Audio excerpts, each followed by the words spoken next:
Markets are gearing up for a critical Fed meeting this week, and joining us right now to talk about it is Roger Ferguson. He's former Fed vice chairman, also a CNBC contributor. And Roger, good morning. Let's talk first of all, are you in the 25 basis points camp or the 50 basis points camp? Because I think everybody's pretty convinced the Fed will cut this week. I think the data has come in, reinforcing the notion of labor market weakness. But we're also seeing some spillover into higher prices, which I think suggests 25 is a better choice than 50. So 25, you think, rather than 50, but you do anticipate it'll be a series of 25 basis cuts this year if the data stays the way it is? Well, look, I think what we're going to hear from Jay Powell at the press conference is that the next series of meetings are, quote, live. But I think you used a word that's going to be really important, which is the data. I think we're going to hear again, this is the data-dependent Fed. We want to be cautious. So I don't think he's going to close the door on the possibility of more cuts this year, but I'm not sure that he's necessarily going to signal that it's a definite thing. I think he's going to more likely say, every meeting is an independent decision, and the data will decide. Hey, Roger, if they're really data dependent, you would think potentially that a 50 basis point cut might be more likely because the jobs number has been pretty weak. The inflation data has been pretty tame. I think it's the expectation that the inflation data could get worse that keeps them at bay. But if you're really just following the data at this point, it might push them more towards that 50 basis points. Here, I might disagree with you slightly in that while the data's come in on inflation as expected, remember the last set of data showed a headline number of 2.9% core inflation running somewhere like a 3% annual. So I'm not sure I describe it as tame for an organization that says they want to see definitive evidence that that the inflation is moving to their 2% target. I think that's where there's a slight disconnect. While it's been as expected, I'm not sure I'd use the word tame. Okay, that's a fair point. Let's talk about kind of the circus of headlines outside of just the Fed's main mission. That would include Stephen Myron coming in. What's happening with that? Lisa Cook. How do you perceive all of this? And does it change anything that happens at the FOMC meeting over the next few weeks or a few days? I don't think it fundamentally changes the FOMC meeting over the next few days. Unfortunately, you used the word that I hate to hear in association with the Fed, which is circus. But look, I think Stephen Myron coming in and saying he's going to be on leave from his role in the White House certainly calls into question independence in a very direct way. Most senators, I think, at least on the Republican side, didn't seem to be as concerned. But certainly I am as a former Fed official. And there's still ambiguity around the Lisa Cook situation. I doubt that the courts are going to remove her from the ability to vote at this meeting.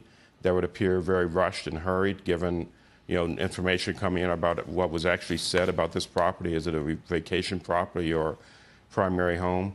So I'm expecting both Myron and Cook to be governors and voting, and still a little bit of swirl, and in fact, quite a bit of swirl as we try to sort out the Lisa Cook situation. Hey, Roger, I don't know if you heard us talking about it. There was this new evidence that seemed to emerge over the weekend on the Lisa Cook situation, some documentation where she did seem to indicate this was a vacation home, and yet on the banking form, it was listed, obviously, as a primary residence. You have any new take on all of this?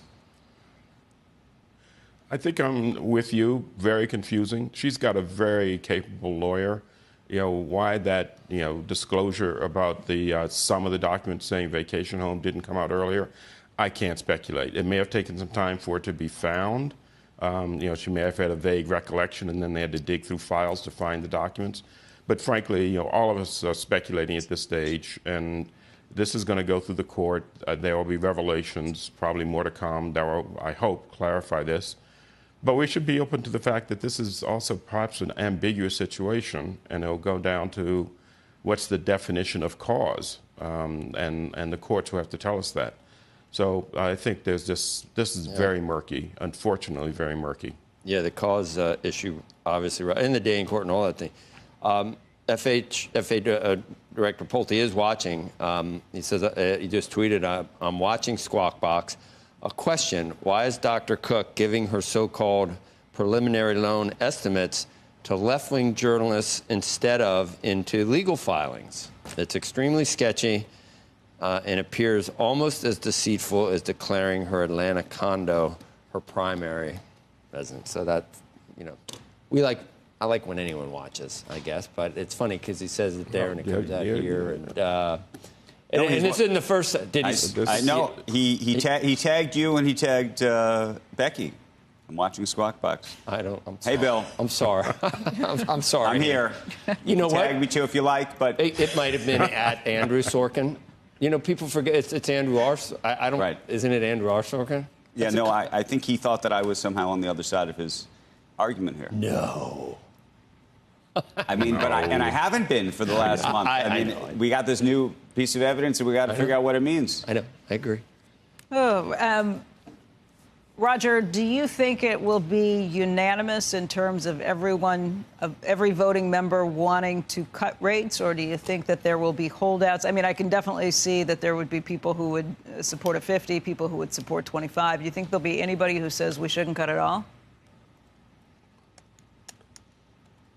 I think that's really a possibility here. You know, my earlier point about the dual mandate, inflation does not appear to be definitively moving towards 2%. It looks like it's stuck at 2.8, 2.9. I can imagine one or two saying, hold on here. You know, there's also question about what's causing this weakness in the labor force.